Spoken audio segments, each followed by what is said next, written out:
So bali tatlo kami sa ride today. Bigla ang breakfast ride lang to, papuntang Infanta. Nag-meet kami at around 5 AM sa Shell Pugon sa may Marcos Highway. Siyempre, kape muna, tamang kwentuhan, and tamang kamustahan lang at good morning bago mag-ride paalis.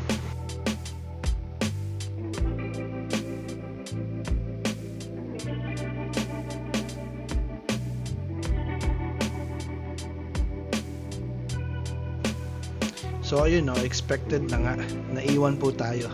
Paano ba naman, 400cc pataas yung mga dala nilang motor. Tapos ako naka-aerox lang. Pero okay lang yan, mabait naman itong mga tropa natin at inintay tayo sa spot na to. Tumambay muna kami sandali para magkwentuhan at pangmasdan yung napakagandang sunrise dito. Solid talaga tong view na to.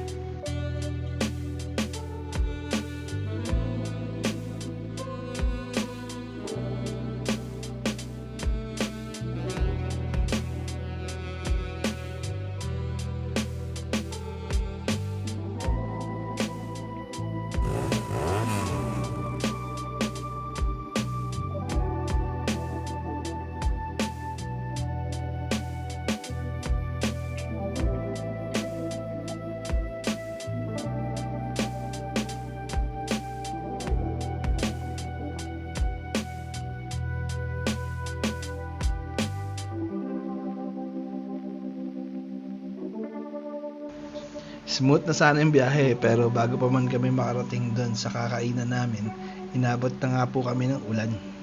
Nakarating kami sa Giles Peak ng medyo basa pero part naman talaga yan ng adventure.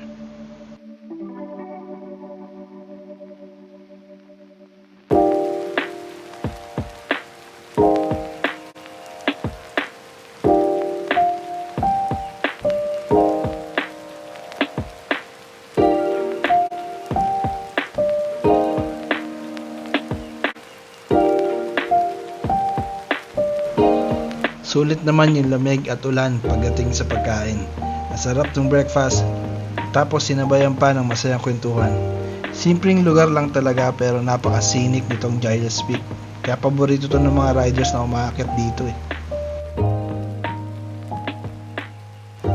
Kahit naiwan sa akyatan tapos naulanan, the best pa rin talaga tong ganitong mga rides.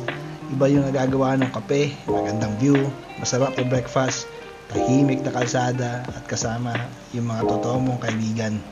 Hanggang sa susunod na ride. Thank you sa panonood kung umabot ka rito sa part na to. Ride safe sa inyo. Bye!